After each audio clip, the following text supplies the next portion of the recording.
লড়াই পর্যন্ত আমাদের চলবে, আমরা থামবো না ভাই। জীবন তো অনেক গিয়েছে, যাক, জাতির জন্য আরো 2-4টা জীবন যাবে, আমারটা গেলেও আমি প্রস্তুত, কিন্তু মাঝখানে কোনো কম্প্রোমাইজ নাই, এক চুলো। দেখেন, এই হাসপাতালে বেড সংখ্যা হলো, ডেডিকেটেড বেড সংখ্যা 1000, কিন্তু আমাকে হাসপাতালের সম্মানিত পরিচালক তিনি অবহিত করলেন যে আজকেও এখানে 3700 রুগী ভর্তি অবস্থায় সেবা নিচ্ছে। এবং আই ডু বিলিভ, বিকজ আমি যখন ইমার্জেন্সি দিয়ে ঢুকবো, পাশেই দেখলাম যে মাটিতে শুয়ে আছে অনেকে। এরপরে দেখলাম কারো পায়ে ব্যান্ডেজ, কারো হাতে ব্যান্ডেজ, কারো মাথায় ব্যান্ডেজ। আমি প্রথমেই ধাক্কা খেলাম এখানে। এরপরে যখন হসপিটালের ভিতরে ঢুকলাম, তিল ধারণের ঠাঁই নাই। হসপিটালের বারান্দাগুলা রুগী এবং তার রুগী, তারপরে ডাক্তার, চিকিৎসক, এখানে আরও যারা আছেন তাদের হাঁটার চলার জন্য, কিন্তু কোনো একটা বারান্দা ওখানে ফ্রি নাই। সমস্ত বারান্দাগুলোকে দুইটা বেড, এইদিকে একটা এইদিকে একটা, কোনো সুরত চিপাচিপি করে হাঁটতে হয়। এটা প্রমাণ করে যে আমরা আমাদের স্বাস্থ্যসেবায় জনগণের উপরে আমরা সুবিচার করছি না।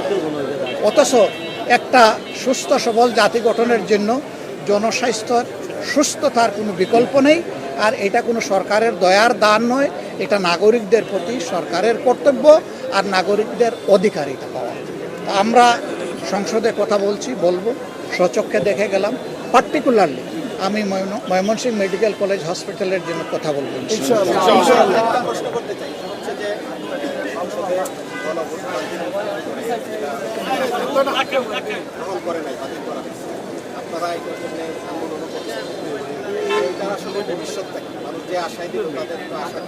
ভবিষ্যৎ ইনশাআল্লাহ আপনার আশা পূরণ হবে, ইনশাআল্লাহ।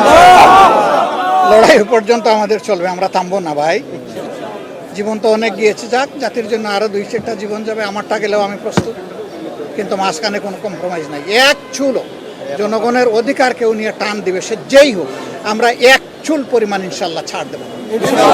এটা না, আরও যতগুলা কালকে কি জন্য ওয়াকআউট করেছি আপনারা দেখেছেন, এগুলা কি আমাদের দলীয় কোনো সাবজেক্ট?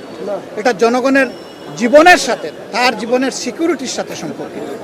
এই যে পুলিশের সদস্যবৃন্দ আছে, তারাও তাদের নিজস্ব ডিপার্টমেন্টে সুবিচার পান। আমরা সেইগুলো নিয়েও কথা বলতে চেয়েছিলাম, আমাদেরকে কথা বলতে দেওয়া হয়।